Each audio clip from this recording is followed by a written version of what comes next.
Welcome everyone to episode 32 of This Week in K-Pop. In this episode, we talk about a whole bunch of songs that we missed when we were away. My name is Steven, and with me is my brand new co-host, Joshi. What's up, everyone? What's up? This Week in K-Pop is a discussion podcast that covers the week's K-pop news and music video releases. And each week, Josh and I will alternate on picking the best song of the week. And this week, I, Steven, have the pick. But before we do that, I want Josh to do a little introduction because Kelvin's not here. If you didn't know. Yeah, I don't know if you know that, but... Because Kelvin would never say, what's up? Like, Kelvin would never say that. Kelvin would say something awkward like, hi, or some weird Kelvin thing. So, how's it going, Josh? It's pretty good. I know Steven because we're both English teachers here in Korea. Just kicking it from California. If you couldn't tell. By my accent and how many times I say like in a sentence. Oh my god. Anyways, I live like maybe an hour away from San Francisco. San Jose, if anybody knows where that's at. San Jose people, what's up? Texas all the way. I live Texas all the way. Texas. But Josh, we did a couple reactions before this, so if you haven't seen it, check out our YouTube channel, This Week in K-Pop. But he knows way more about K-Pop than me, even, so it's going to be a little different. We're going to change things up a tiny bit because I used to have to baby, I don't know if that's the right word, but baby Kelvin with K-Pop stuff. So now he's going to, be able to keep up and go past me. No shame. No shame. No shame. All right, so since we've been gone for a very long time, it's been a couple of no, we've been gone for a while. We have a lot of songs to talk about. We're not going to talk about them all. I didn't even watch most of them because I haven't had time. But I did try to watch all the big ones. And so I'm going to start with my pick of the week, or I guess the 3 months, which... it's been 3 months, dang. It's been a long time since we did this. It's been almost 2.5 months since we've been here. Oh. But my pick for the best song, or whatever the fuck, is BESTie with their song, Love Options. Now, BESTie's first song, which I can't remember what it's called, but I remember it being an auto-tuned mess of a garbage song. It was really produced. That's what I remember. It was really produced. Yeah, but they have the best name because it's like BESTie. That's like the greatest name in the world.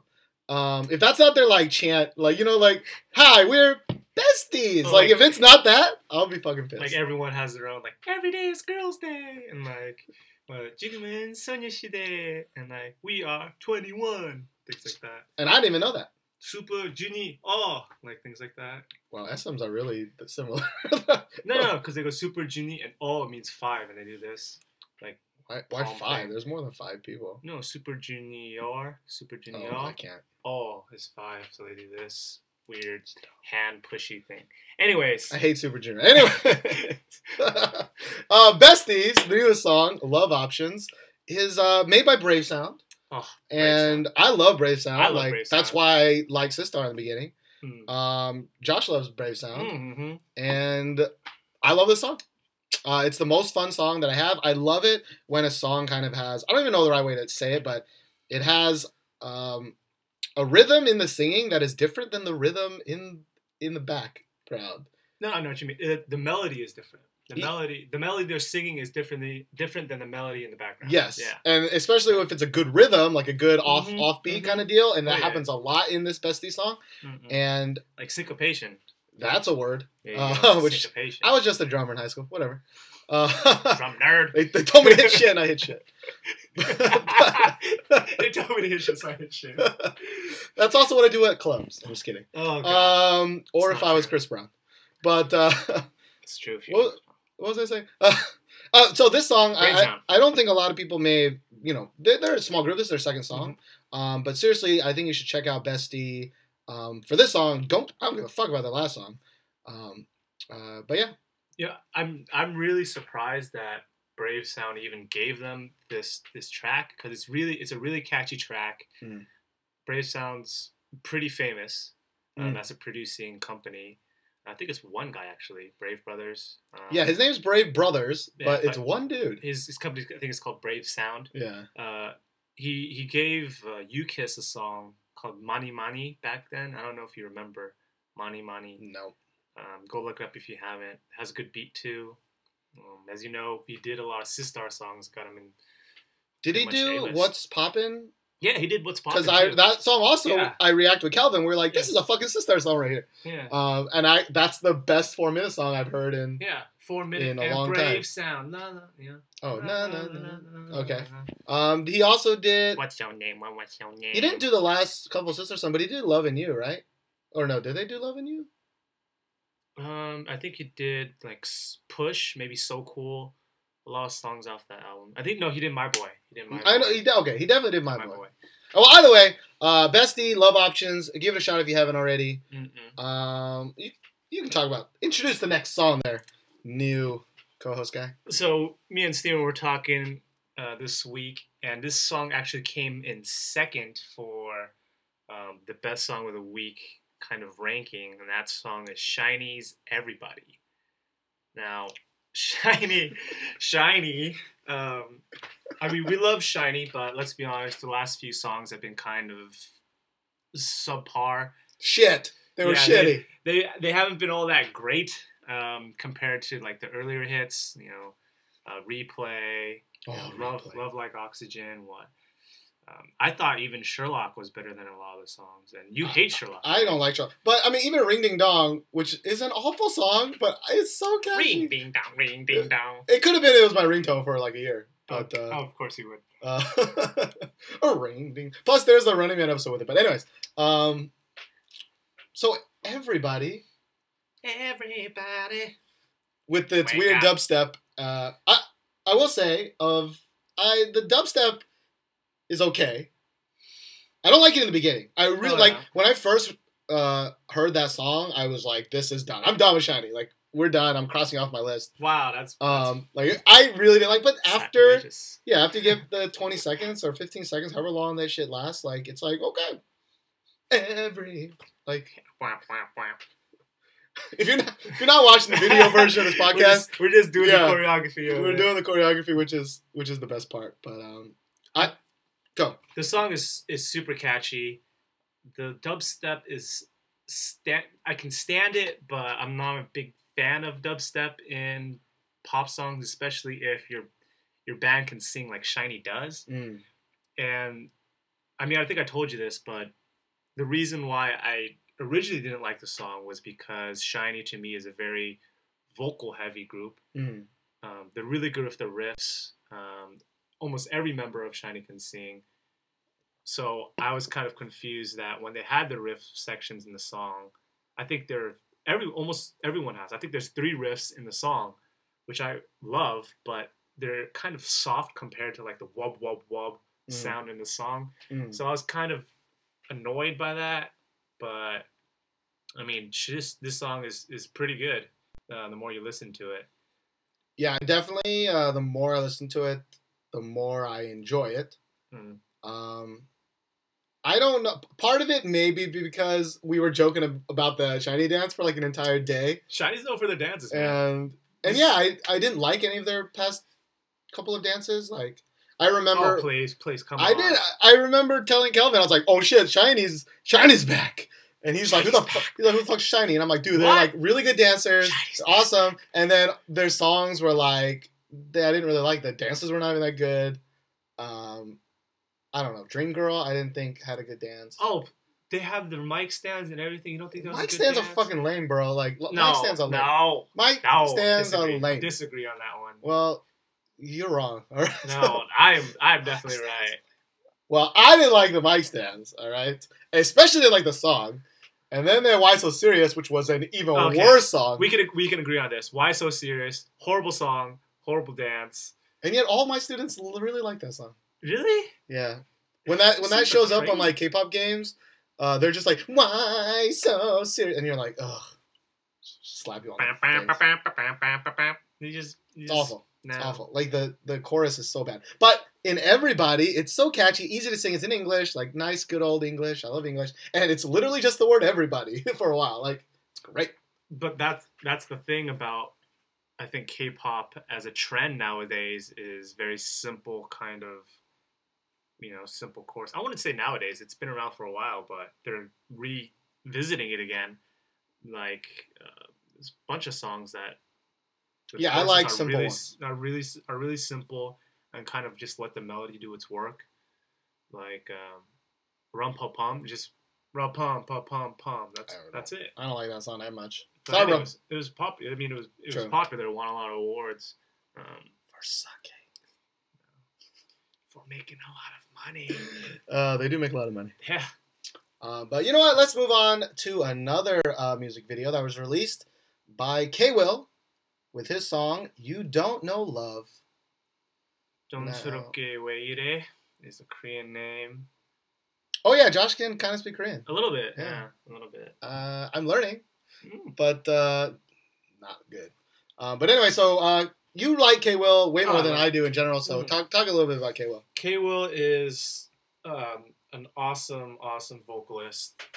Some people don't really like his vocal style, which I can understand why. It's a little bit more soft R&B kind of sound. A lot of his songs have acoustic guitar in it, but that's kind of my style. I think the reason why he's not as popular, I mean, don't get me wrong, but is that he's not as good looking as some of your other idols, and that's pretty much why he's not as popular. I mean, well, he's also never in the MVs, which may be because of that. Maybe yeah, I'm sure they would rather hire I'm sure. a good-looking actor, dude. Don't get me. I'm 100% sure that's the reason why he's not in his own music videos. I don't even think he's bad looking. He's not. Yeah. I mean, he's better looking than Daesung of Big Bang. Yeah, but now you're just gonna get hate mail now. Oh please, Daesung has like the most awesome personality, but he is easily the least attractive in Big Bang. He's the one with like the truck guy, right? He's the truck guy. Yeah. Not the choke a bitch. not the go to Japan and choke someone. No. That's the rest of it. That's hustling. I'm hustling. He does look like he could choke a bitch. Somebody. Yeah, but K.Will, I actually went out and bought the album today. I like it so much. We'll talk about this song specifically. Yeah, you don't know love is really great. It has a little bit of, kind of DJ effects in the beginning, kind of a little bit of scratching, acoustic guitar, really catchy, really catchy. I don't know what else you can say about it. Go listen to it if you haven't listened to it yet. Yeah, I like it. We reacted to this, so if you want to see that reaction, go on YouTube. But I like it more. K.Will to me, like I'm not a huge just straight ballad dude. Mm-hmm. And so sometimes I like his stuff, and sometimes I don't. I like it when it's a little bit more upbeat, a little bit more hip hop, a little bit more.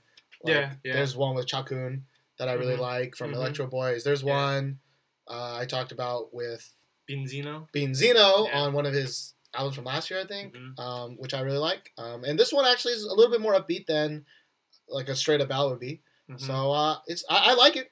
I'm not like besties with it, but lame, man. That was lame. But I enjoyed it. I really did. Yeah, the album itself is good. My favorite song on the album isn't "You Don't Know Love." It's "Bubble." If you haven't listened to the album, my favorite song is "Bubble." Go listen to it if you haven't. Bubble. Yeah. I'll listen to that. I haven't listened to that, but I'll listen to it later. Yeah. But another album that I saw when I went to go pick up the K.Will album is the T-ara album, number 9. So, number 9. So how was number 9? Did you buy the album? I know, of course. I did not buy the album. Of course not. I did not buy the album. Who would buy a T-ara album? I bought the singles, both the singles, on iTunes, but I didn't buy the physical album. I only buy the physical album if I really like it. And this, to me, honestly, was a lot more than I expected. But in the end, it really just sounds like a T-ara song to me, which is good and bad. Because T-ara songs are innately catchy. They kind of have like a little bit of electronic kind of cutesy little sound, like Roly Poly, Sexy Love. I'm not the best to ask about T-ara because I've never liked one of their songs. Yeah, all their songs kind of have this like cutesy electronic. Pew, pew, pew, pew, pew, pew. Yeah. Pew, pew, pew, pew, pew. Yeah, you know what I'm talking about, right? Yeah. And number 9 sounds exactly like a T-ara song should sound to me. For me, actually, I think this is my favorite T-ara song ever, which is not saying much. Wow. It's not the catchiest. Like, it's not as catchy as the other ones, like Sexy Love, Roly Poly. Like the T-ara songs always have a really good chorus, but the rest of it is just like it just could be fart noises, and I don't care. But I think this song is, for me, the best overall song that I enjoyed from him. So like it comes up on my playlist a lot because I'm one of those dudes who like picks like 10 songs and I just shuffle those like crazy. But it's like half the time I'll skip it, half the time I won't skip it. But it's not bad. Like for me, not liking T-ara in general, it's not bad. I mean, it's good to see them put out a hit like this because of all the scandals they've had. Yeah. With that kind of failed, I wouldn't say U.S. entry, but that thing they had with Chris Brown. Yeah, remember that? That was dumb. With N4. That was dumb. Like, oh god. Like, of all people, stupid. We talked about it a lot on the podcast. Just like of all people, why Chris Brown? Why Chris Brown? Because they wanted some of that dick. I mean, not Chris Brown's dick, but they just wanted that American dick. You know, they why were like, a horrible human being like Chris Brown? Why? Well, everyone still buys his shit, so it doesn't matter. Shame on them. Even Rihanna is like, I'll date him again. Shame on her. Also, you have a large forehead, Rihanna. Anyways, I still gotta piss people off, right? Without Kelvin, I gotta do it now. Man. F Chris Brown. Fuck Chris Brown. No, actually, I didn't watch this music video. I only listened to the song, which maybe made me like it more. I actually never liked T-ara's music videos. They're a little too like boring, I guess. I don't know. Well, their other title track that they released with the album, I can't remember the name of it. What was it? Like, because something, I don't remember what it's called, but that video is terrible. Just god awful. I don't even know why they released a video in general. I think they had to because it was a title track. Was it just like low production value, or it was? Yeah, it was low production value. There's no plot to it. It's just them still shots, just singing. And when they were singing, their dresses weren't even matching. The colors were like, some were blue, some were purple. And I read somewhere that actually. I can't remember where, so don't quote me on this, but that when they went out and bought the outfits, they ran out of the purple ones, so they had to buy two blue ones to just clothe the girls. But, I mean, you might have had a better music video if you just didn't give them dresses and all, T-ara, just naked. If it was naked, I mean, 90 plus that. 90 plus that. Why is my voice so high? Wait, is the new girl in now, Danny? Is she in yet officially or not? Because that bitch is like 14. You don't want... That's not 19 plus. That's jail plus. No, I meant 19 as in... I know that. You know what I mean. Rating.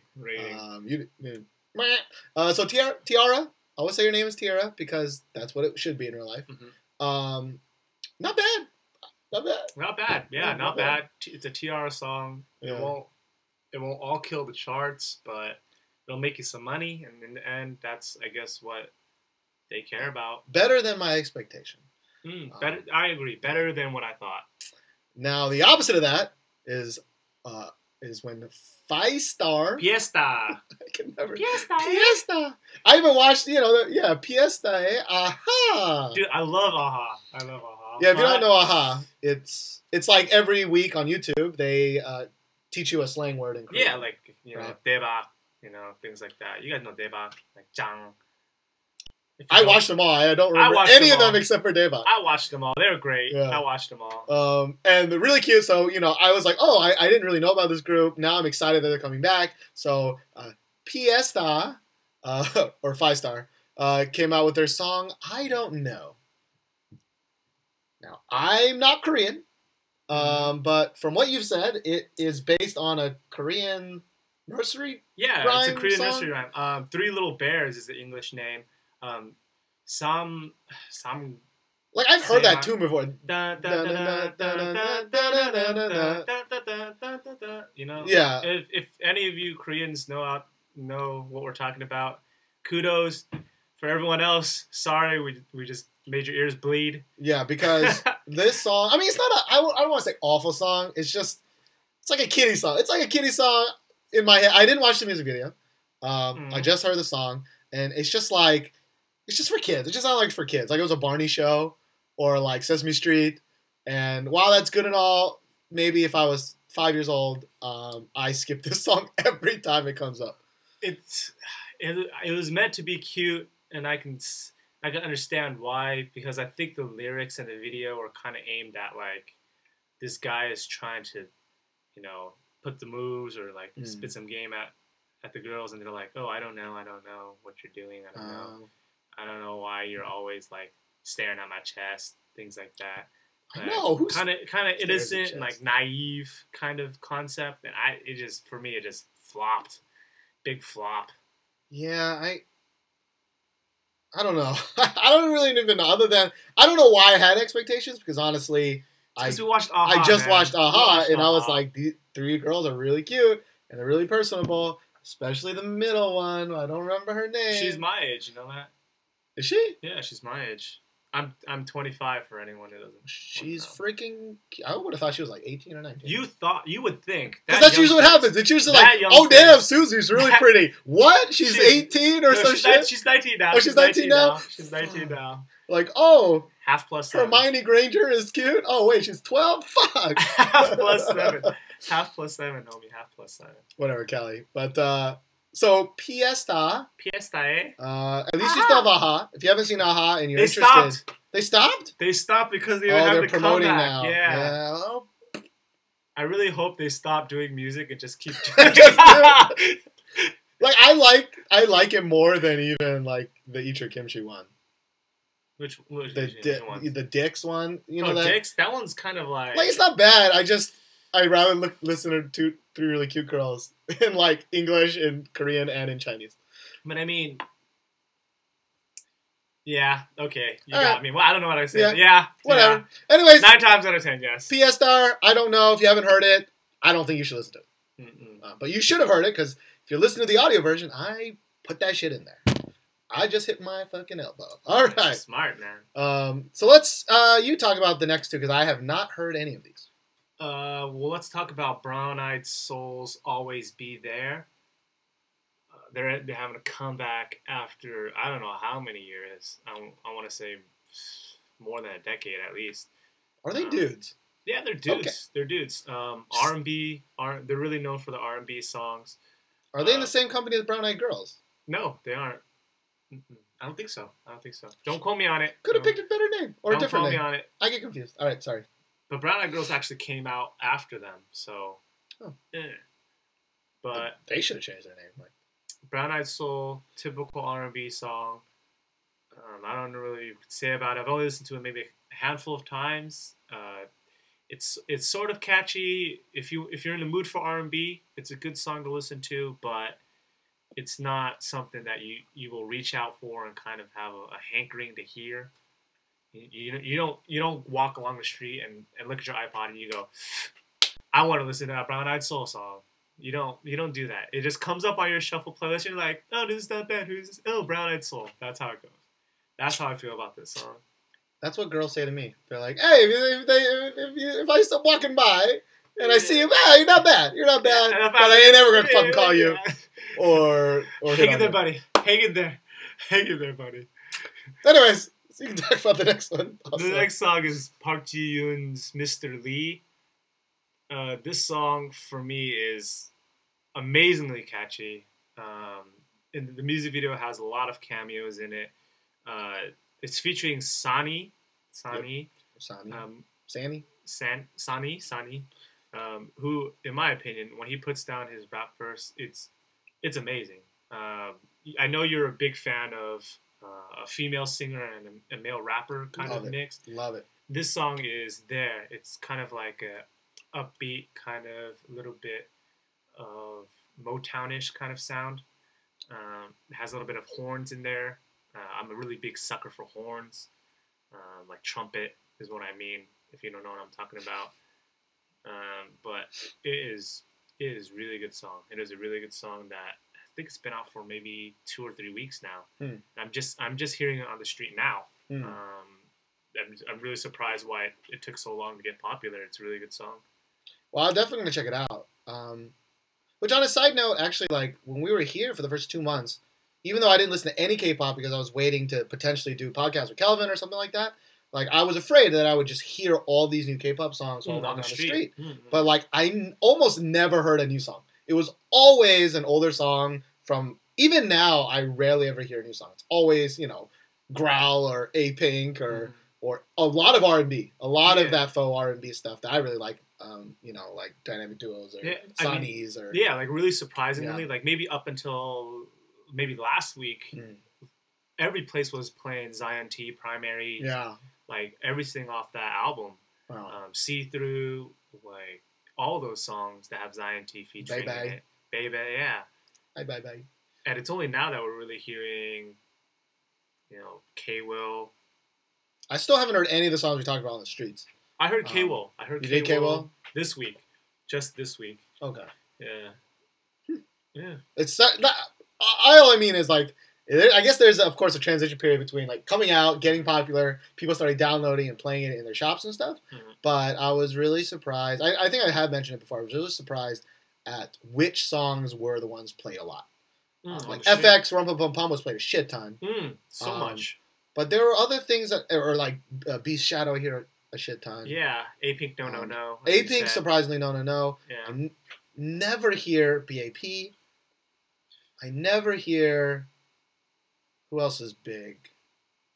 I mean, I've never heard Shinee really. I mean, BAP wasn't but they haven't really all that huge though. Maybe I think BAP's huge, but they're actually not. Maybe, which is true actually. Most of my kids don't like BAP. I teach middle school girls. Or not middle school girls, middle school, but I mainly talk to the girls about it. But it's always EXO, obviously B1A4,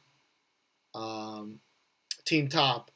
Yeah, Teen Top is really big now. Now it's like Block B. Block B, yeah. Or there's one more in there, but I can't remember. Basically, it's like the new gen. Yeah, basically a new gen of. And Beast, I guess would be the other one. Yeah. I mean, it's the same with my boys. I teach mostly boys. I teach high school, and they love their A-Pink. They love their Girls' Day. When I mention, SNSD. SNSD, Day, Girls' Generation, 21, Brown Eyed Girls. They obviously know of them, but they're not fans of them because it's just we're at that kind of weird, funky place in K-pop where it's kind of switching to the new gen of idols, and we're kind of becoming a little bit more creepy. You and I mean, we're still in our 20s, but that's old when you think about. I'm K-pop older than standards. you. But no, it's true. It's like when you 20s. think about it, SNSD's been around for a fucking long time. Like any of the groups I really like, Fiestar's even been around for quite a while. 6 years, something like that. 5 years. But anyways, that is the first half of our podcast. Let's talk about all the people that supported me and supported Kelvin and supported This Week in K-Pop since we last had a podcast. So I'm going to read out some names. Here we go. So I want to thank Lester Johnson, Annie Guerrero, Carrie Carter, Siri Tang, Stephen Morrison, Tracy Ginther, Abigail Rivera, and Julian Avalon for liking This Week in K-Pop on Facebook. If you haven't liked us on Facebook, please like us on Facebook. All right? Josh, why don't you read the Twitter people's? So the people who had started following us on Twitter, Anime Loves K-Pop, Obi-Wan 92521, J.Ann Lynette. Twitter handles all of them are mashed together. Yeah. Unbyul Hua and Ramon SRKR. Thanks to you guys for following us on Twitter. Yes, there's not many people that follow us on Twitter, and I actually don't really even use it because nobody. If you ask me shit on on Twitter, I'll respond to you, but nobody does. Why? Because maybe you should just make me in charge of responding to people. Because I haven't fucking doing all that shit. Anyways, I also want to thank everybody who subscribed to us on YouTube. Since the last podcast, it was at 108 subscribers, which sounds so low, but it's not bad. Every single one of you, thank you, though. Yeah, no, seriously. Every single one of you. And it now is 164 as of this recording, which we didn't really release much since the last podcast, so I'm really happy and I'm really surprised. It went up. I'm thankful for all the new people that potentially will subscribe. If you haven't subscribed to us on the YouTubes, you can find all the reactions and even our video versions of the podcast. Please do it. You can see our lovely faces and our neck fats and things like that. Only one of us has neck fats. And I may have two of them. And only one of us has a lovely face. Steven. It was me too. Thank you. And now we're going to talk about the news. Now, there's a lot of news because we haven't done this in a while. Yeah, so stick with us. The first thing that we want to talk about is all K-pop reported that, not reported. There's an article on 2013 Melon Music Awards that revealed the top 10 K-pop artists of the year according to Melon. Okay. And it's 20% based on online votes. Yeah. 80% based on their music sales. Music sales. So keep that in mind. 20% fan vote, 80% music sales. Yeah. Now, a lot of them are kind of, obviously. But why don't you read the top 10? So obviously the ones who received the most votes were EXO, BESTie, and Shinee, which makes tons of sense. EXO was just killing it everywhere with popularity and physical album sales and online downloads. So there's no surprise that EXO's on there. There's no surprise that Shinee is on there. They released maybe 3 albums this year, right? Misconceptions of You, Misconceptions of Me, and this new mini album, Everybody. And all of them were pretty impactful, right? Yeah. So it makes no sense. It makes sense that they're on this list. IU, G-Dragon, it makes perfect sense why they're on there. You know, their albums, all like 7 of their songs from each of the albums, all killed. Same with Busker. The surprising ones for me were the BESTie, Dynamic Duo, and BESTie. Actually, those. The toast. Yeah. Eiley also made the list, and Sister also made the list. Which Sister makes sense. It does. Eiley kind of makes sense. She does. She had a lot of duets this year. Yeah. She had a lot of duets. Yeah. But yeah, we were talking about how BESTie. I mean, we know BESTie is big. I'm actually surprised because EXO received 24% and BESTie received 20%, and I thought EXO would kill that shit because I thought they would just murder. Yeah, like everywhere's EXO here. Like I hear Growl freaking every day, and all my kids during our school performance, it was of course EXO's Growl. You have to dance the Growl. Everybody knows the dance. He knows the dance. I don't know the dance. But even I was like, EXO Growl's a fucking good dance song music video. It's like all 3 things. So I'm actually surprised that they barely passed in votes with BESTie. But Dynamic Duo, I'm surprised, is on this list as top 10. Like, who's not on this list? Like, 4 Minute is not on this list, which that really surprised me because I thought 4 Minute was killing it with the song I didn't like. Mujoa, What's Your Name? What's Your Name? Right? Yeah. Mujoa, What's Your Name? I think that's it, but I think they don't count. If my theory is correct, they don't count individual members of groups, which for me would make sense when you think about it. But then Dynamic Duo is on here. Dynamic Duo as a team only released 1 song. What? Bam, right? Bam. I don't even know. I don't even like their songs. They released that 1 song. It did well, but it wasn't not 4 Minute well. Like not EXO Growl well, you know. Yeah. Well, I talked about it on the podcast, one of the podcasts ago, which was What's Your Name was like #1 for like a long time. That was a catchy ass song. And they're not on here. Who else is not on here? I mean SNSD didn't release anything really.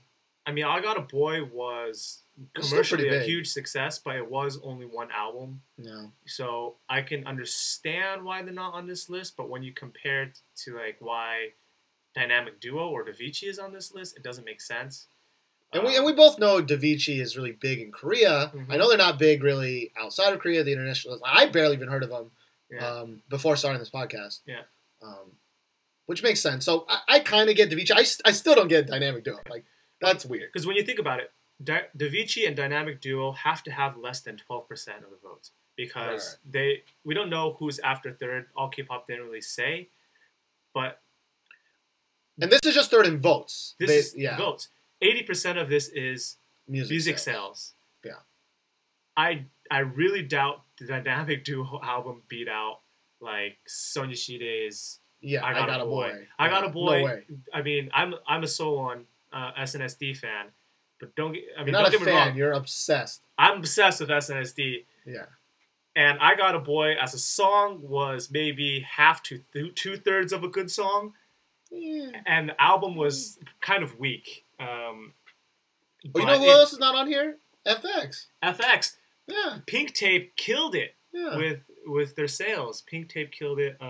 Sully was like, "No, Choiza, you take you take it off. I'll let you have this. I'll give this one to you." Yeah, we make enough money. It makes sense that only GD is on here. Big Bang is not on here because they've been doing their solo activities, going to Japan. I'm surprised 21 isn't on here. We know they kill it when it comes to online sales because the YG family always does it up really big when it comes to. Is there even any YG on here? G-Dragon. Just G-Dragon. Yeah, G-Dragon. Yeah, just G-Dragon. But I mean, you release Kudeta, and that's it. That's game over right there. Yeah. But no 21. Even though those songs were not real big hits, they've got to be selling decently well. Yeah, I don't get it. I don't get it. I really don't get it at all. I mean, what other bands are on here? 2PM isn't on here. Yeah, 2PM had a big release. 2PM, that's a big, 2PM is like JYP's like workhorse. It's their money horse right there. Yeah. 2PM. But one of the reasons why we think that it's this way, it might just be sales on Melon. So if it's just sales on Melon, it would be a little bit more of a skewed kind of population. You know? They just said music sales. We don't know if they meant digital music sales, physical album music sales, both music sales, or just streamed. Yeah, like Melon things. I don't know. Melon music sales. Yeah. We have no idea, but most of that list, not surprising. Yeah. Only maybe a few were really surprising. Like I knew Beast should be on the top 10. I just didn't think they'd be second in votes. I don't think Dynamic Duo should be on the list. I don't think Dynamic Duo should be there. I don't think Avicii should be on there. Yeah, over FX or SNSD. Even SNSD, they released one thing, but they're fucking SNSD. Like they are SNSD. Yeah. Well, and I'm not even that big of a fan of them. So they have a concert, that shit sells out in like minutes. Which we're gonna try and buy. Yeah, we're gonna try to go to a SNSD concert. Yeah, but we'll see. But speaking of awesome people, let's talk about EXO's success this year because they are. I don't know if they actually passed this mark. I think they did. Yeah, they had to. But they are the first million-seller album in 12 years. Yeah, which is amazing. Insane. Because who buys albums? Lagging right now. Okay, sorry. Your face is like. I was like, it was stuck in a really, really attractive angle. Oh, that's what it's always trapped. Okay. Anyways, granted, it's a little skewed, I think, personally, because they released a Korean version and a Chinese version, and hardcore fans will buy both. But still, 1 million fucking records, that's crazy. It's more crazy when you think about nowadays, people like to download their songs. They don't really. SM basically has a monopoly on physical albums, and they spend a lot of money pushing for good album packaging. Yeah. So if anyone were going to do it, it would be a boy band, a big ass boy band, with enough members to appeal to a lot of different people. Yeah. From SM label. And multi-language. Yeah. So it just hit every mark. I think SM kind of planned it. Yeah. But I don't think they knew that they were going to sell 1 million of them. Yeah. Congratulations, EXO. You're really popular. Yeah. Seriously, I remember when I first heard the idea of EXO, and I was like, this is a genius idea.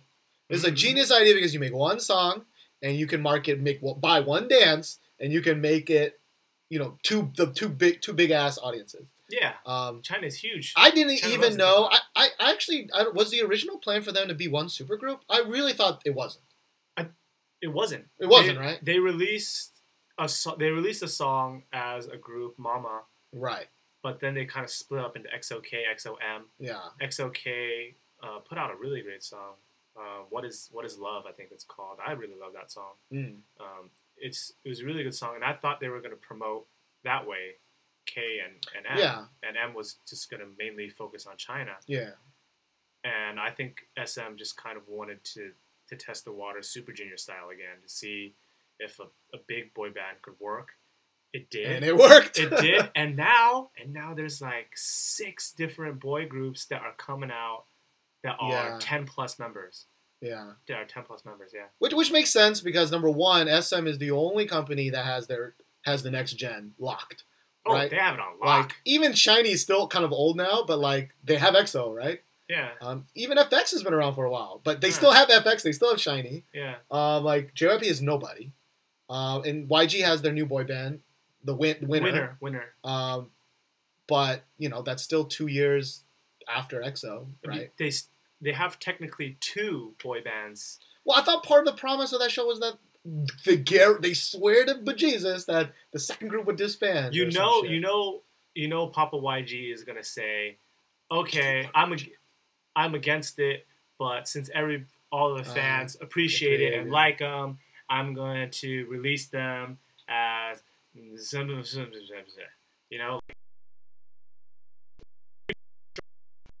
maybe partial of them. We don't really know, but there's gonna be some members, members from what?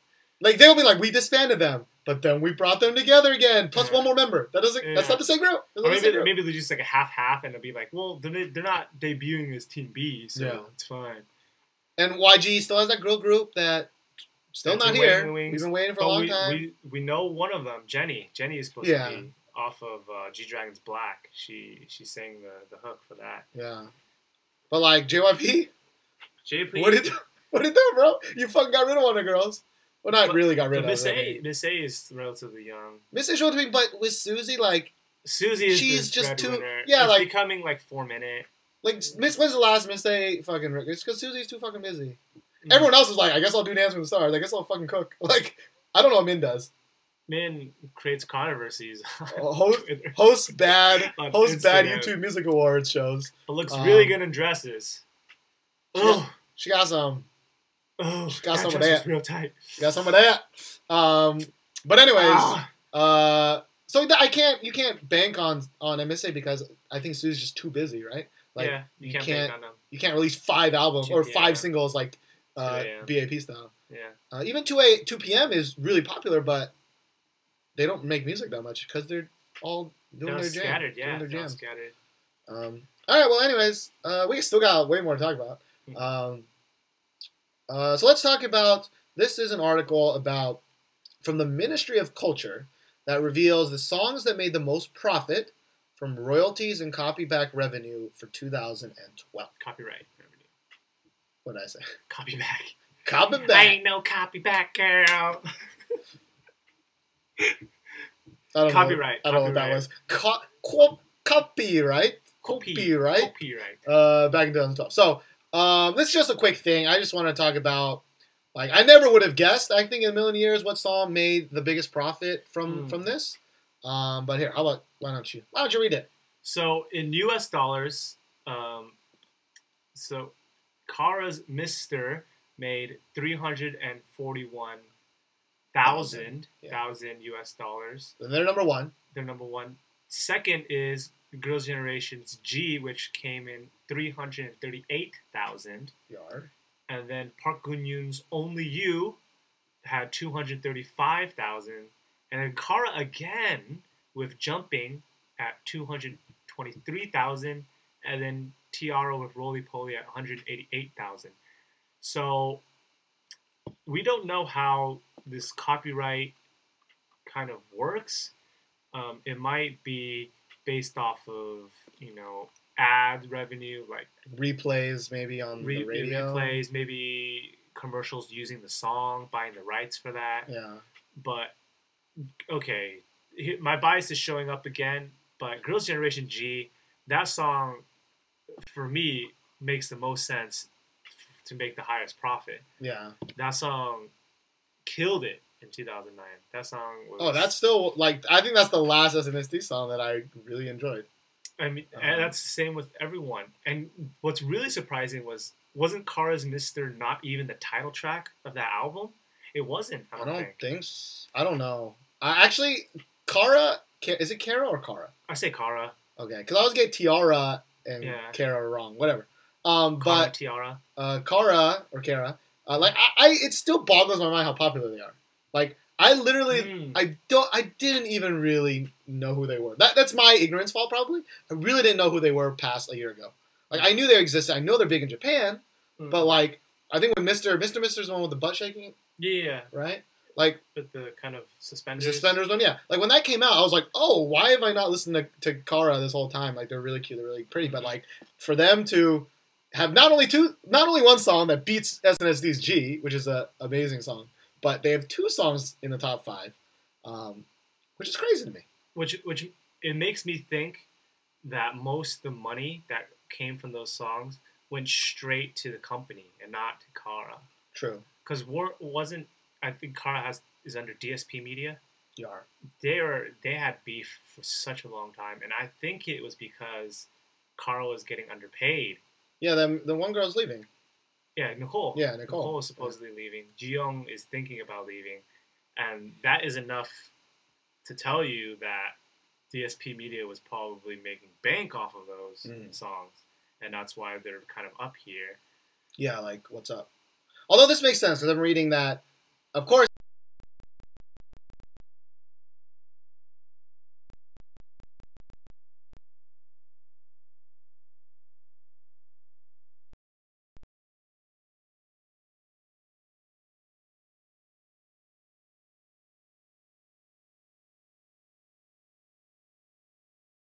Sorry, we're just okay. There we go. Oh, okay. If you're watching the video version, I don't know what happened. We had a little video problem. If you're listening to the audio version, I'll probably cut this out.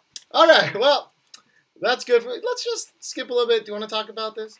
The composers? We'll just talk about it really quickly. So, going again with the whole money business, JYP, JY Park, made the most income being a producer. He has the most money coming from revenue. 1.1 million. 1.1 million in US dollars. In US dollars. In US dollars. It makes sense because he writes all those songs. Almost all the songs for his company. Which is a little bit confusing why the new Miss A album doesn't have a single song composed by him. But we did think he did get married. He did get married recently, but still. But you would think he needs to hit this out of the park, right? Because their members are dwindling. Yeah, like Miss A is his girl group breadwinners. No, he doesn't really have a hard hitting girl group besides Miss A. So you would think that he would put a lot of effort into it and produce. Maybe he found someone better. To be fair, right? They did say that he did write some songs, and it kind of went through the process, and none of them got chosen. So maybe he was just too busy to put out anything really, really good or something we really, really liked that he could put on Miss A's and said, with what we have, we need to put out an album right now. These are the best songs we have. I'm gonna swallow my pride and say I don't want to push for any of my songs because they're not all that great. Right. So, plus he's making $1.1 million. Yeah, and like he'll keep making a lot of money because it even says in the article like he's been writing songs all the way back to God. Yeah. And so like anytime any of those songs get played or bought or used, like he gets a piece of that. Like he's gonna be making money for a while. And maybe spend time with his family. Yeah. But who's next? Jo Young-soo, which I don't know who he is, but he's $916,000. I actually don't know that producer either. Teddy, which is a YG guy, $850,000 for third. Yoo Young-jin, don't know who that guy is either. $790,000 for fourth place. And surprisingly, fifth. I thought he'd be higher, but fifth, good old John Dick himself, JD. Ji Yoon. With $750,000, which is probably nothing to him because he makes money from all the Big Bang shit, all his G-Dragon shit, all the hair dye he must sell. I don't know what else he does. Seriously, that's a lot of money. That's crazy that the copyright revenue we just talked about is not that much. But I guess if you make 5 of those songs, right? Like you're now making fucking $500,000 or $600,000. Mm-hmm. But yeah, that's crazy. That is pretty Good crazy. job, JYP. Mm-hmm. Stop calling yourself JY Park. I get confused. I think that's somebody else. I really do. I see it like when he released his new album or whatever it was. I was like, I don't think we should say JYP. I think we should whisper his name every time we talk. JYP made 100. JYP. All right, well, I know this is lasting a long time, but there's a lot of news, and this is the last stuff we're going to talk about, which is Dispatch, which is, I guess, a media outlet in Korea, ranked the top girl groups 2013 and the top boy groups of 2013. They usually do this pretty often. Yeah, and I just wanted to just list them off, see if there's any surprises. So I'm going to start with the girl groups. Mm-hmm. Of course, your homegirls, the goddesses themselves. I'm just kidding. SNSD, Girls' Generation, is number one by a far margin. Yeah. They got a total of, I guess, 1,194 points, and the points are based off of, I guess, music score. I don't know what that is. Album sales, YouTube views, iTunes sales, music show wins, event pictorial CFs, whatever that is, and their fan cafe. Commercials. Oh, I guess commercials. Mm-hmm. So they win by a lot. Sistar number 2, FX number 3. 4 Minute number 4. 4 Minute. 5 is 2NE1. 2NE1. 6 is A-Pink. A-Pink. 7 Crayon Pop. Mm-hmm. Ba. 8 is Girls' Day Mm-hmm. in My Pants. Number 9 is Girls' Day in My Secret. Number 10, Miss A, which is surprising to me. Number 11, Kara. Number 12, After School. Number 13, Rainbow. Number 14, Dalsha Bet. Any weird things in there? I just said one, but anything pop out to you in there? Kara at 11 has 104 points, and Miss A has 103, yet Miss A is higher. That's weird. That's weird. All right, they probably fucked up on that. I don't know why, but I think what's really weird is that 21 is fifth. Figuring that, the next higher up people are 4 Minute and FX. FX did great this year, don't get me wrong, but I don't think they did third best girl group great. But 21 doesn't do a lot of, like doesn't really do music shows. You're right. 21 doesn't do that many commercials, actually. Like, I never see them in commercials. And also their songs that they released this year, they were digital singles. They weren't like physical albums, right? So they have 0 in their column for album sales because they're all digital. Yeah. Digitals. So that kind of makes sense. I'm surprised. I know Seeker's big, but like, bigger than Kara? Bigger than Miss A? Miss A? Bigger than After School? I mean, okay, maybe After School. But After School had a big thing, the stripper pole thing. Rainbow. First Love. A lot of my students really know Rainbow. They know do. the A part. Dalsha Bet? That's confusing to me. Okay. All right, Dalsha Bet. Girls' Day is doing good. No surprise there. We know Crayon Pop is only because of that one song, but congrats to Crayon Pop. I remember reading a thing where it's like, we finally moved out of a 2-bedroom fucking apartment. I'm like, I'm glad we don't have to promote on the streets in freezing weather. Yeah. That made me sad. Yeah. So sad. And, props to them. That's a really fun song to sing in Norabong. We really like it. Jumping. So yeah, that's SNSD by far. Sistar number 2. Like, Sistar's really, really, really creeping up to like A+ tier. So that's really good for them. But what's really sad is Hyorin's going to go... It's sad and good. Sad for Sistar fans, good for Hyorin fans. Hyorin's going solo, so Sistar might be on an extended hiatus until she's done doing that business. But Soyu is like branching out to be like featured in a lot of songs. And like, she's in a drama also. So. Okay, Dawson's in a drama also. Yeah. No, I think it's Dawson in a drama, not Soyu. One of those two. I know Dawson is for sure. Yeah. Maybe Soyu is too. I don't know. Yeah. But at least Soyu's in other songs. Bora! I don't know where you at. But here, as a rapper, you kind of have to just go to variety. And Bora's really good at variety, though. Bora's really good at variety. It's because she's the best. She's so nice. She's so pretty. She's so pretty and funny. So pretty. Anyways, should we go on to the boy groups? Let's go on the boy groups. I guess who's number 1. All right, here we go. You don't have to guess, but you have to remember, this is pre-Shinee everybody. But no surprise here. EXO with 499 points. They're just killing. I thought they'd be way higher than everyone else with a million-seller album. You would think so. But you would think they would. It does take into account everything else. You would think they would be the SNSD of boy groups. Yeah. Because SNSD was about 1,500. The next was Fiestar was about 400. Yeah, it was like 1,000 plus. It was a huge difference. But this is $4.99 to second place Shinee at $3.15, which to me is not surprising at all. I'll read them off. EXO, then Shinee, Infinite at third, 2 p.m. at fourth, Beast at fifth, B1A4 at sixth, Teen Top at seventh, BAP at eighth, 2 a.m. at 9, TVXQ or Dongbangshinggi at 10, Super Junior at 11, M Black at 12, Big Bang at 13, and Zaya at 14. Zaya. I know. Jaya. It's just the worst name ever. Jaya. Every time I hear that name, it's like, come on, boys. So for me, surprising for me is we already said EXO not being that far ahead. Number one. But what surprises me actually is 2 p.m. being that high. Really? Like, I asked some of my students that like 2 p.m. They're like too old. You teach at a middle school. Sure, I teach at middle school. And of course, this is like general. They're young, of course, themselves. But like, I didn't think their album did that well. But I guess maybe it did. Yeah. I really like Adoy and the other song. Harubuni is what it's called in Korean. Haru Jongil Nisekapuni, something like that.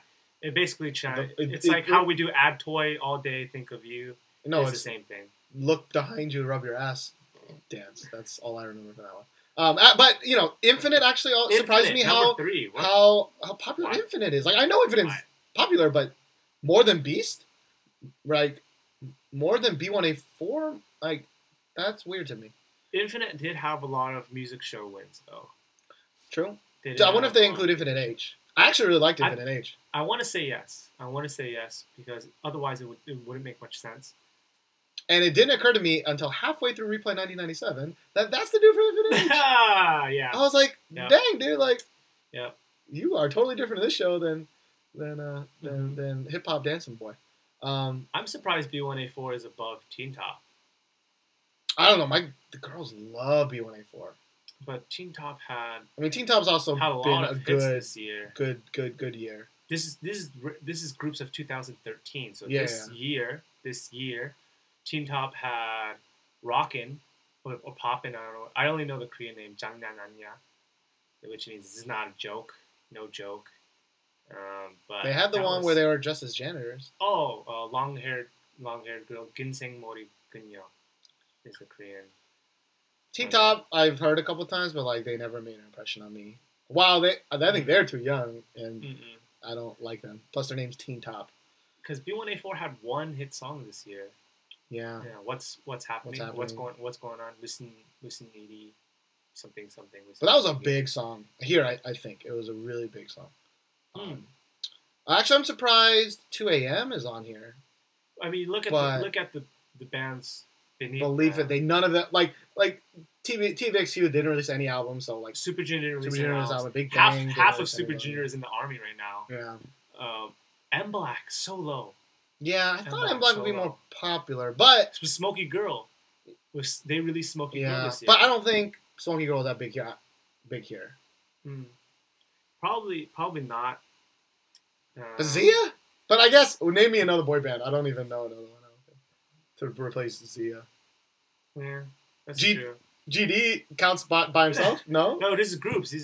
Oh, this is specifically boy groups. Yeah, you're right. What other groups are there? I don't even know. I don't know. Boyfriend? UKISS? No, I know UKISS not very big here. UKISS is definitely not big here. I don't know. Not Zia. I mean, individually, Zia is killing it. Kwangi's like a variety show king. Yeah, it's because he looks like a fucking plastic boy. Yeah, he did have plastic done. He did have a lot of it done. He looks freaking weird. Like, he looks messed up. Anyways, that's beside the point. Let's get off of news. That was a lot of news, man. That was a lot of news. That's a lot of news. Keep in mind, it's not always going to be like that if this is your first podcast. If you even made it this far, this is us recapping like 3 months of kind of stuff. Thanks for being with us this whole time. But we got a whole couple. We got what, 6 more, 7 more. We're gonna go through this pretty fast. Really quickly. Obviously, we want to talk about Troublemakers now. Now. Yeah, 내일은 없어. That means there is no tomorrow. Yeah. We did a reaction video for this. We were a little bit harsh on them, but looking back on it, I think we were spot on with the music video. I saw the uncut version of it. So much better. There's a plot. The scenes are streamed together less kind of sporadically. Mm-hmm. It definitely felt more like a music video kind of drama rather than just a whole bunch of flashing pictures. Yeah. Or just like SM's kind of box dance sets. Yeah. So, I mean, I'm not saying Troublemakers SM, obviously. I'm saying SM is known for having pretty crummy music videos. Yar. But Troublemakers now, on first listen, it was sort of catchy. What we really liked was Hyunsung's vocals. We really liked his vocals, and that is still true today. We still do not like Hyun's voice in this. It's squeaky, kind of annoying. Yeah. I will say though that this is the song that I didn't really like at first, and then the more I play it, the more I'm okay with it. Even Hyona's voice, I'm okay with it. It's still not good.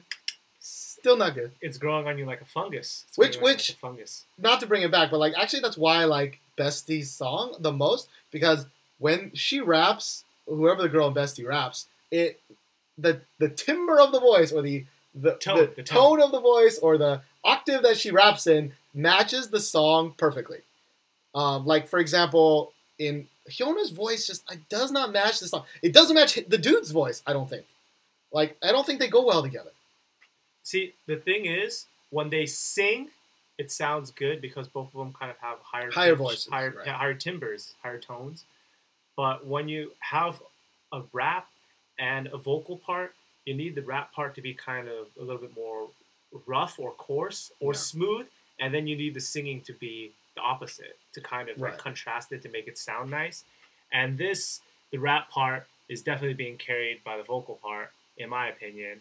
Mm. By far. And that won't change. But luckily, there is not too much rapping. And I'm still kind of torn with the kind of Casio piano saxophone. I hear that a lot nowadays. Some really songs, it's okay. Corny. Some songs, it's not. A few songs on Fiestar's album had that. Doesn't Give It To Me have that? Or am I thinking of the wrong song? I don't think it's good. I love that Fiestar album, though. It is really good. Fucking good album. It's one of the only albums I actually listen to. I don't listen to albums. And you own it. I do own it. It's right here. It. If you're looking at the shout outs, shout outs to Josh's brother. What do you want me to say? Love you, bro. Okay. Love you, bro. Of course, I forgot your brother's name. Alan. I knew that. See, you didn't forget. I knew that, Alan. You didn't forget. Watching you. But anyways, so Troublemaker, like the music video sucks. I'm not talking about the uncut one because I'm not even gonna bother with that shit. But the music video's bad. It sucks. Copy of Rihanna even aside, like it's not good. Like, but if you're gonna copy a video, at least make sure it's better than the original video. Mm-hmm. But now I want to talk about Block B with their song "Very Very Good." Now, Block B came out of nowhere for me personally. I know the only reason I even heard of them was because of that scandal in Thailand. Oh yeah, with the floods, where they just made a stupid comment, and then they got then they had to take a break, right? And then they had a contract dispute. That's right, with their company afterwards. Yeah. So I thought they were just good and done, and then all of a sudden I wake up one day and like everywhere's fucking blasting this very good song. Very very good. And we're at the movie theater and I'm seeing it on the big screen. And I'm like, did Big Bang come out with another video? And I was like, man, GD, you're still weird as ever. And then I get closer. I'm like, this is not Big Bang. I would have heard about this comeback. Yeah, I would have heard about Big Bang. But then, of course, you were telling me that apparently they were, compared to Big Bang a lot? Yeah, they get in the past?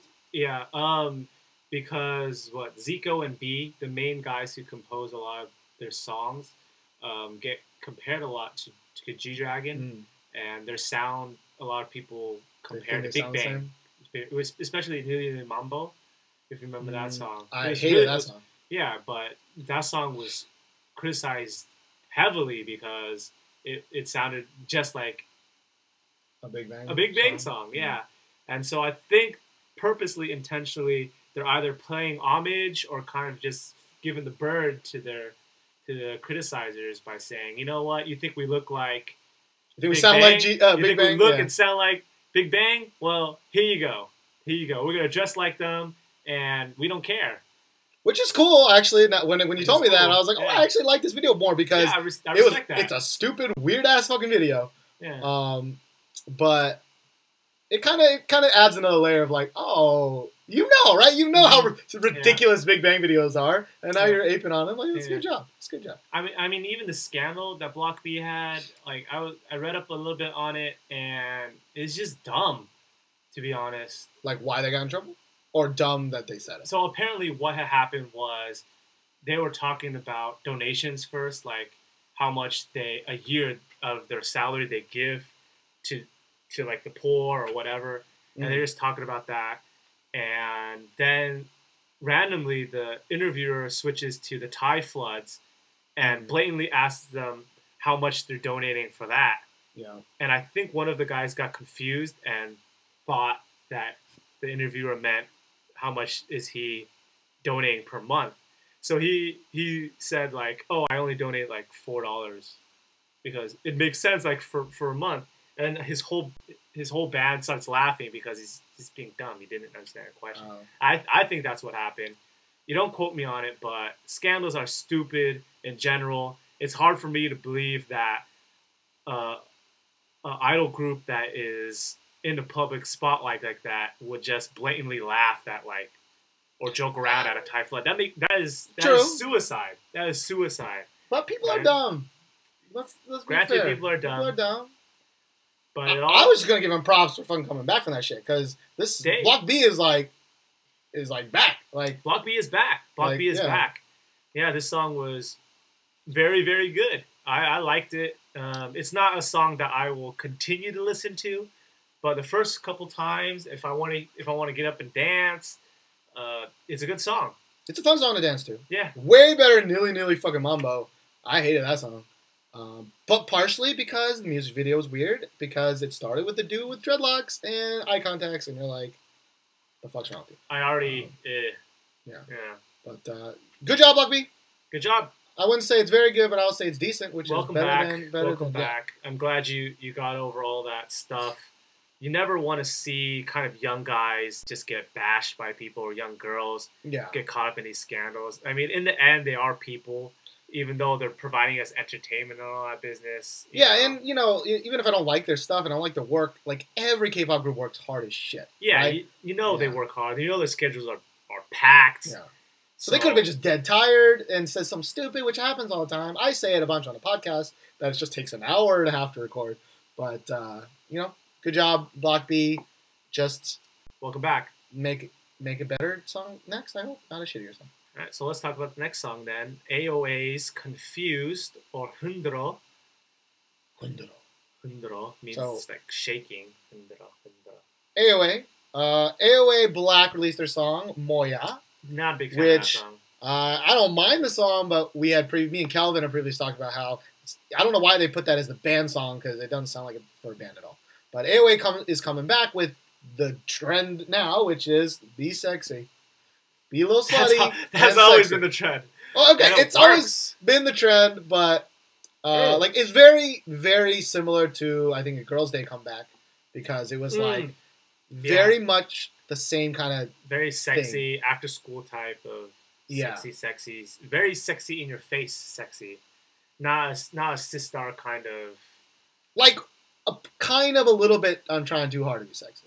I think Fiestar is just sexy. Yeah, I think Fiestar is innately sexy. They obviously do try. They have concepts, but they're not like. But like they can do like a just this, like sliding on a bench, and you're like just like a body wave, and you're like nosebleed.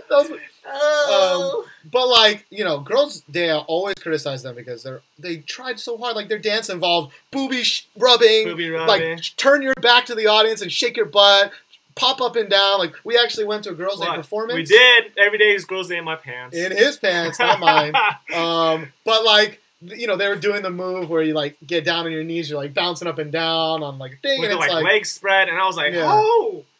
And it's like, okay, girls' day, we get it. We get it. Now I think AOA, this song Confused is like halfway in between. Like, I actually really like the MV because it wasn't like we're gonna put drama shit in there. It was like, no, you came for Sexy Girls, and they gave it. And they gave it to you. They didn't do like a shit ton of cuts. They were like, you came for Sexy Girls. We're gonna give you Sexy Girls, and the dance was sexy, the outfits were sexy, and they weren't too in your face. There was like one or two moments where it was like one where they like almost did the splits and then started bouncing on the ground. That was a little like on the nose, a little bit on the raunchy side, a little bit, But in general, it was just like licking your fingers, little tapping on your pelvic area, and I was like, these girls are pretty damn cute. Yeah. Now the song, I don't mind the song. I like the song. I really like the rap. It reminds me of Miro from Brown Eyed Girls. I know you really hate that style of rapping. The whiny nasal rap. Yeah. And I might sound like a hypocrite saying Hyuna. It's different though. It is really different. It's different. Because Miro's rap, when it's high pitched like that, even though it's kind of like whiny, it kind of sounds like kind of boastful, kind of prideful. Like Miro has, I hate to use this word, but Miro has some swag. She's got some flow. She's hip hop. Yeah. She knows how not. to rap. She knows how to rap. She knows how to rap, and I think AOA's rapper sounds a lot like Miro, which is a huge compliment because I think Miro is one of the best female rappers right now in K-pop. I would agree. I don't have a problem with how she raps. Even in AOA Black's song, I just have a problem with her nasally voice. I just don't think it fits in the song. It kind of just takes you out. Even in this song, like it's all kind of sexy and seductive, and all of a sudden there's like and I'm like, yeah. I feel you, but.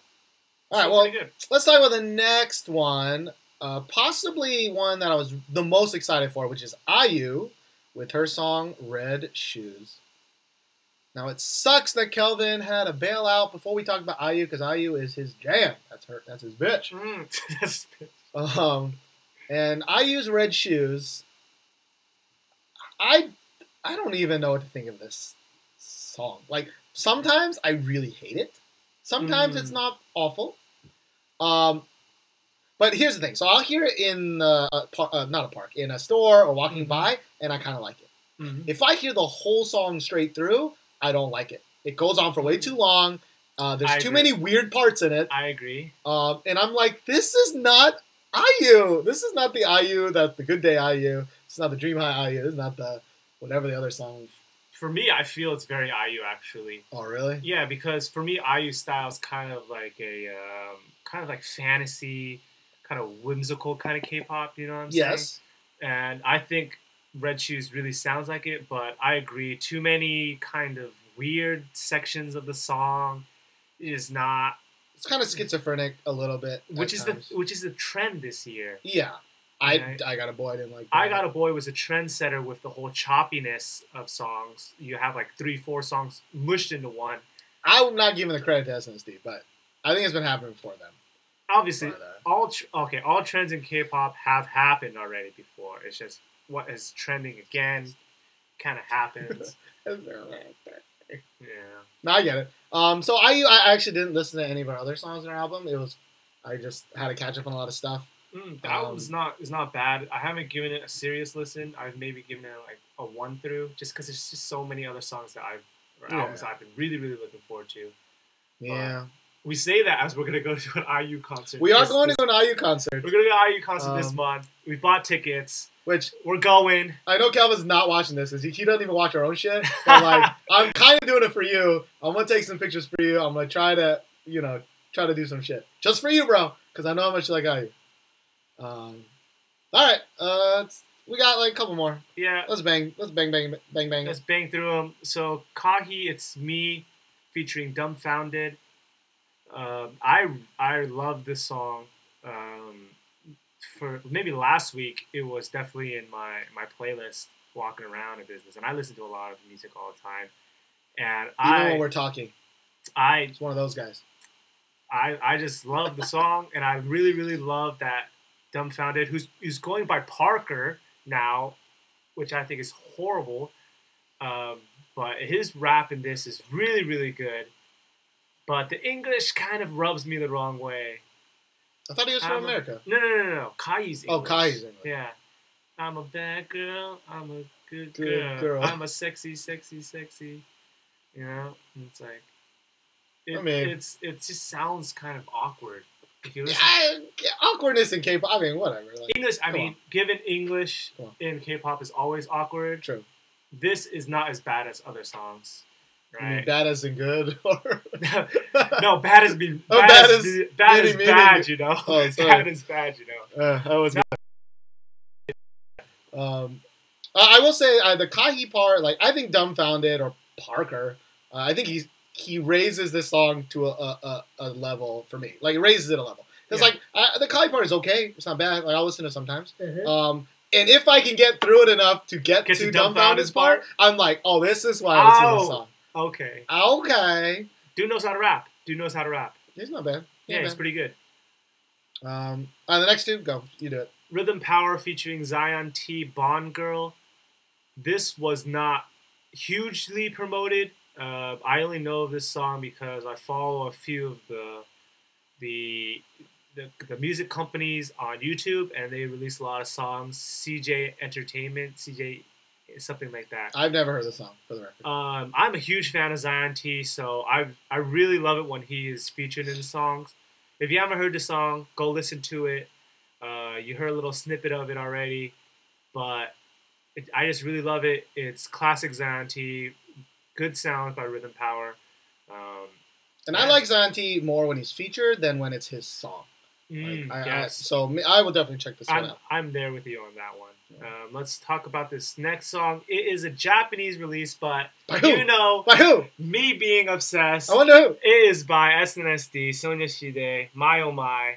When we're recording this, it was released today. No, yesterday. Yesterday. It was released yesterday. So technically, we shouldn't even talk about this week, but we're going to go ahead and do it. It's a Japanese song. It's a Japanese song, but it is very different from, in my opinion, what Sonya Shide sounds like nowadays or before. Korean or Japan? Both. The Japanese song's a little bit more techno-y, a little bit more clubby. Yeah, a little more Japanese. A little bit more Japanese, right? Good way to say it. Yeah. And you know, they're past like the Kissing You era, so they don't do that. 8-Peak is taking over. The best era. That's true. That's true. 8-Peak is taking over that, which is great. It's taking the mantle over for them. And this song is really good, really catchy, in my opinion. I'm not really sure about the staying power. I've been listening to it for the past day or so, and I'm sort of kind of losing the desire to keep listening to it only. You know how you listen to songs? Yeah, I listen to things on 50 times. Repeat. Sometimes I do that if the song is really, really good. But this song is not a song like that. It's still good. If you haven't heard it, go check it out. But it is very catchy. The beat is very, very addictive. Very different from what you would expect. It is definitely different from their Japanese songs, which I really only listen to once. Like I listened to Galaxy Supernova once. I listened to Mr. Text like once. So I don't really listen to Japanese stuff too much. This song is definitely better. Still don't like it very much. See why? It makes sense. But to be fair, like even I Got a Boy, I didn't like that much, but I still listened to it a bunch. I liked about half of the song. Yeah, and that's coming from me.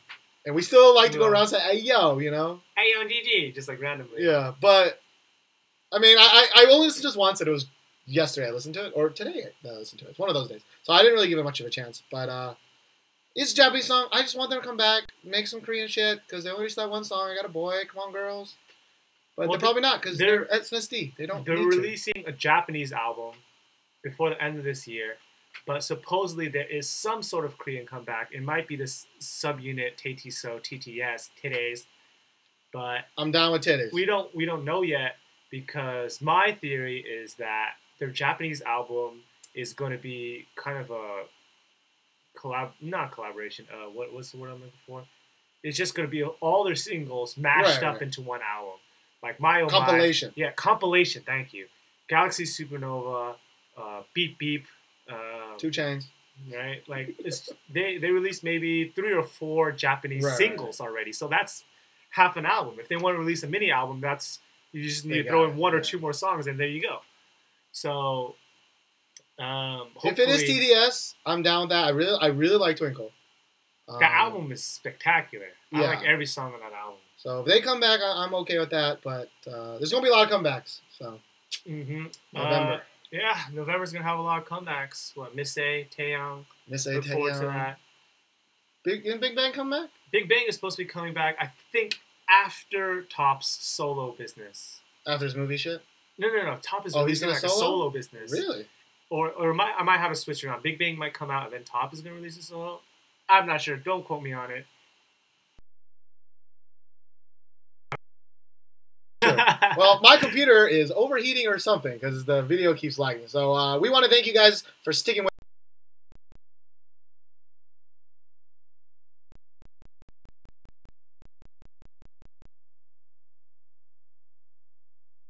So either way, please, if you made it this far, I love you.